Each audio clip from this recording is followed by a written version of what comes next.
Hello again. Today I have my second Inktense drawing where I'm playing around with some minimalist ideas.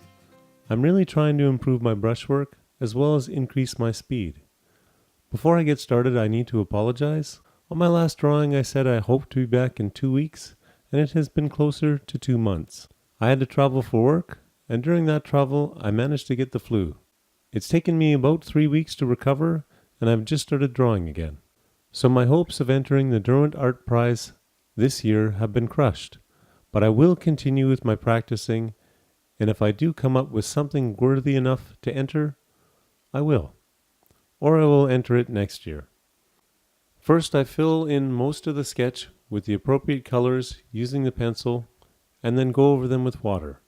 You don't have to use the pencils as pencils, you can just use a brush. I find my accuracy is a bit better with a pencil. I use 2 brush sizes, a 5/0 and a 1, so both quite small. My previous drawing went fairly quickly and I was happy with the result. This one not so much.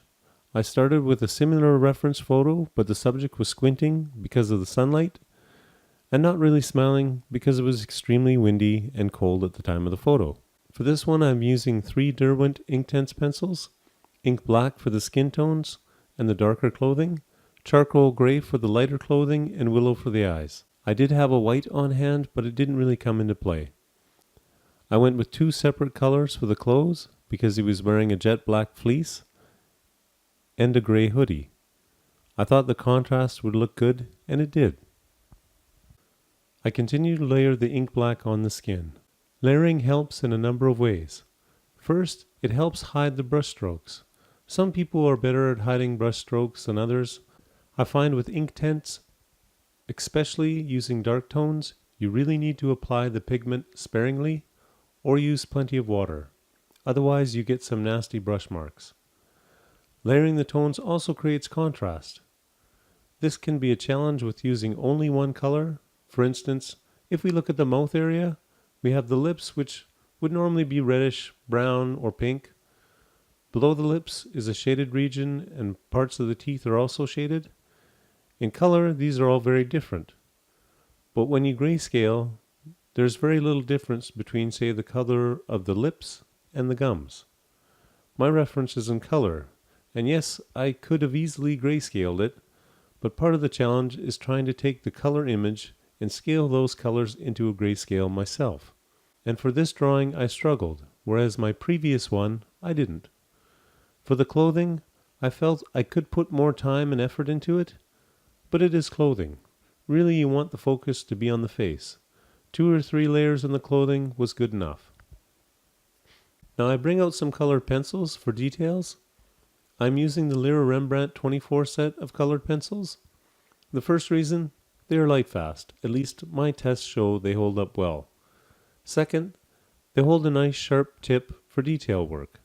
And lastly, I don't like using them for a complete drawing because of hand fatigue, so I may as well use them for details. Lyra get used for the eyes and around the eyes, a bit of the nose, some hair near the ears, and also for areas around the mouth. Mostly I use the black. I also use a bit of the brown for the eyes. Lastly, I apply a white gel pen to the eyes to get the light reflection effect.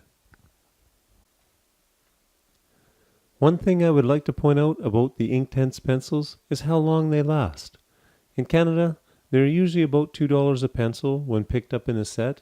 Sometimes Amazon has some really great deals.